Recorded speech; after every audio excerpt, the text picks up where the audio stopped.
मित्रों, महागणपति जी को प्रणाम, माँ पराजगदम्बा भवानी को प्रणाम।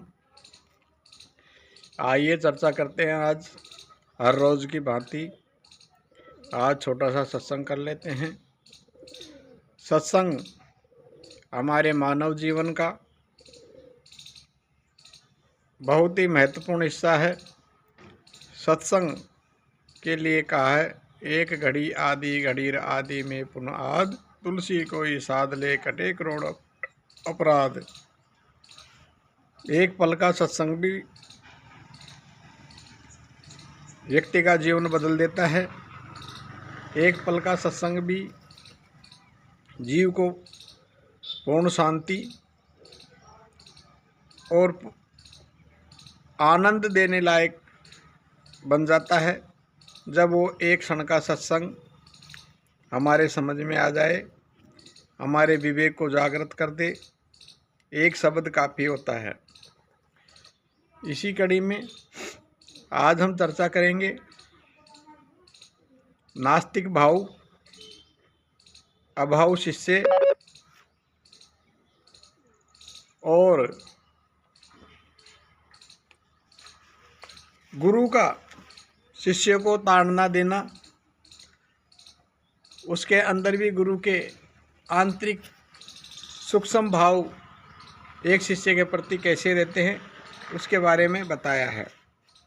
सबसे पहले चर्चा करेंगे अभाव, नास्तिक जो प्रीति का विषय है उसके बारे में। पहला है प्राग भाव, कार्य की उत्पत्ति से पूर्व जो कर्ज का है सो प्रभाव है। प्रध्वंता भाव, नाश के अंतर जो अभाव होवे है सो है। अत्यंत भाव, तीन काल विषय जो अभाव है सो जैसे वायु विषय रूप का। अन्योन भाव, परस्पर विषय जो परस्पर के अभाव सो जैसे रूप भेद घटपट का भेद। सामयिक भाव, किसी उठाए लेने का समय के विषय जो भूतल आदि का अभाव है। गुरु शिष्य को ताड़ना, जब गुरु शिष्य के ऊपर वात्सल्यता का भाव रखते हैं करे, तब ताके हरि रूप कहिए विष्णु रूप जाने। यानी कि जब शिष्य से गुरु प्रेम करने लगे उसके बारे में बताया है। दूसरा है, जब गुरु शिष्य के ऊपर क्रोध करे तब हर रूप कहिए जीव रूप जाने, शिव रूप जाने, क्योंकि क्रोध संहार का कारक है। जब गुरु राजसी व्यवहार विषय तत्पर होवे तब ब्रह्मा रूप कहिए ब्रह्म रूप जाने। जब गुरु शांत विषय स्थित होवे तब वहाँ को गंगा रूप कहिए गंगा देवी रूप जाने।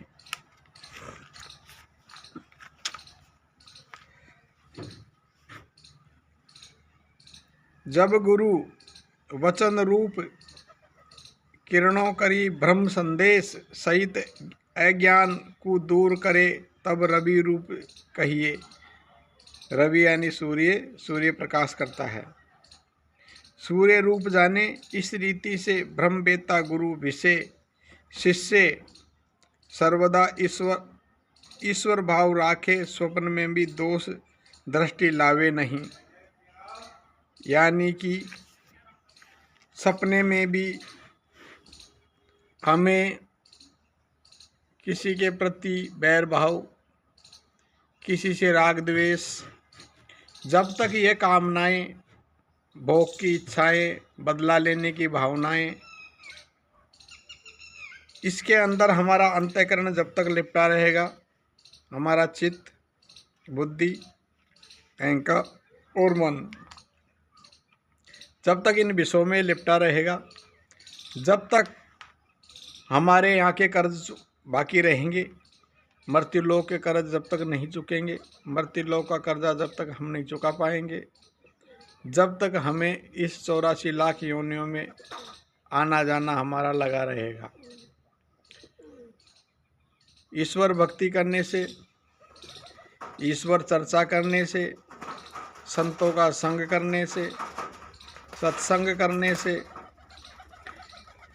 पूजा, कर्म, उपासना आदि आदि नामों से हमारे संतों ने इनकी व्याख्या की है। परमपिता परमात्मा ने को पाने के लिए, उनकी एक झलक पाने के लिए हमारे ऋषि मुनियों ने, संतों ने अलग अलग ढंग की, अलग अलग तरह की अनेकों प्रकार की पूजाएं, यंत्र से, मूर्ति पूजा से, मंत्र से, मंत्र बोल के और तंत्र से, इन सभी चीज़ों से परमात्मा की प्राप्ति करने की उपाय बताए हैं। परमपिता परमात्मा जो इस ब्रह्मांड को, सारे ब्रह्मांडों का सृजनहार है, पालनहार है, उत्पत्तिहार है, उस पारब्रह्म परमात्मा को प्राप्त करने के लिए हमें भौतिक ज्ञान, बेसिक सत्संग, बेसिक जानकारियाँ, ये होना बहुत ज़रूरी है। अनेक अनेक मार्ग बताए हैं हमारे संतों ने, हमारे ऋषियों ने, लेकिन सबसे अच्छा मार्ग समर्पण का है।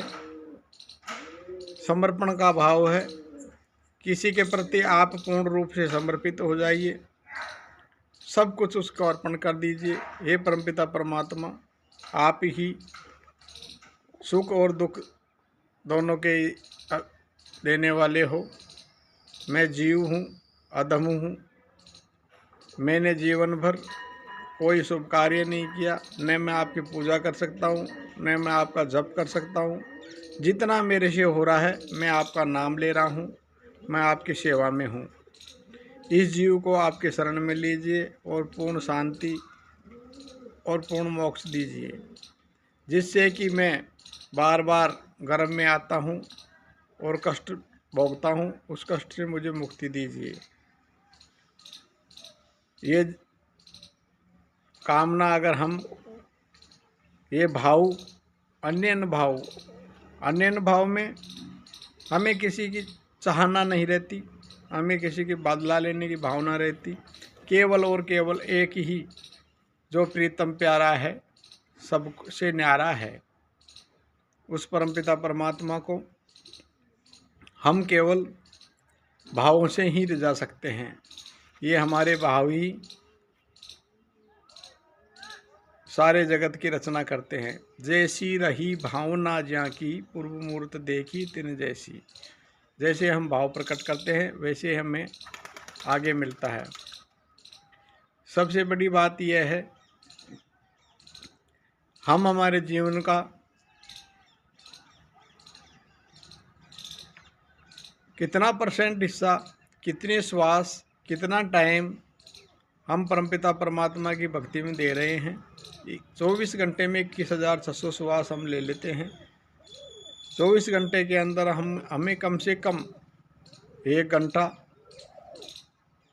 2 घंटा, 3 घंटे, कम से कम 1 पहर तो हमें भक्ति करनी चाहिए। भक्ति का कोई वो नहीं है। आप चलते फिरते भी, उठते बैठते भी, सोते बैठते भी, खाते पीते भी परमपिता परमात्मा की आप भक्ति कर सकते हो। मित्रों, ये परमपिता परमात्मा की भक्ति और जो युक्ति है, ये बहुत ही जीव को उन्नति कारक और शांति प्रदान करने वाली होती है। हमारे शिवांश दार्शनिक नुस्खे चैनल पर हम ऐसी ही नई नई जानकारियाँ और नए नए वीडियो लेके आते रहते हैं। हमारे चैनल द्वारा दी गई जानकारी आपको अच्छा लगती हो, चैनल को लाइक करिए, शेयर करिए और सब्सक्राइब करना ना भूलें। हरि ओम, हरि ओम।